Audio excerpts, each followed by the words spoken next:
ప్రశాంత్ కిషోర్ దేశంలో ఏ రాజకీయ పార్టీకైనా తాను పనిచేయాలంటే 100 కోట్ల రూపాయలు తీసుకుంటానని స్వయంగా తానే ఒక ఇంటర్వ్యూలో చెప్పాడు. ఏమిటి ఇతను ప్రత్యేకత అంటే ఈ వీడియో చివరి వరకు చూడండి, మీకే అర్థం అవుతుంది. 2014 ఆంధ్రప్రదేశ్లో కూటమి ప్రభుత్వం అధికారంలోకి వచ్చింది. అదే సమయంలో జగన్ నాయకత్వంలోని వైసీపీ పార్టీ ప్రతిపక్షంతో సరిపెట్టుకోవాల్సి వచ్చింది. 2019లో ఎలాగైనా సీఎం అవ్వాలని జగన్ రెడ్డి రాజకీయ సలహాదారుడైన ప్రశాంత్ కిషోర్తో రాజకీయ ఒప్పందం కుదుర్చుకున్నాడు. ఇంకేముంది, తెలుగు ప్రజలకు కులం బలహీనత అదే తన బలంగా మార్చుకొని తన క్లయింట్ జగన్ను సీఎం చేయడానికి ఆంధ్రప్రదేశ్లో మెజారిటీ వర్గంగా ఉన్న కాపులను, దానికి ప్రతినిధిగా ఉన్న రెడ్ల సింపతీపరుడైన ముద్రగడ పద్మనాభంను ఉపయోగించుకున్నారు.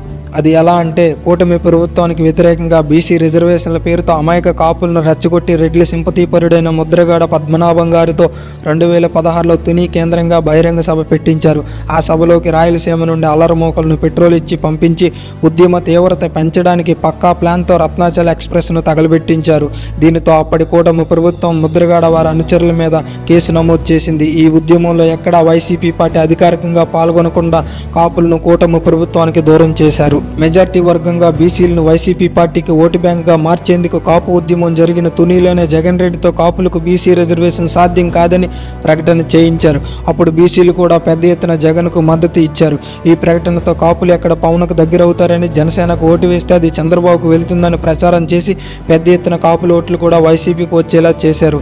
వైసీపీ అధికారంలోకి వచ్చిన తర్వాత అమాయక కాపులను రెచ్చగొట్టిన ముద్రగడ పద్మనాభం గారు ఉద్యమాన్ని వదిలేశారు. అలాగే 100 కోట్లు తీసుకొని జగన్మోహన్ రెడ్డిని వైసీపీ పార్టీని గెలిపించిన ప్రశాంత్ కిషోర్ బీహార్ వెళ్ళిపోయాడు.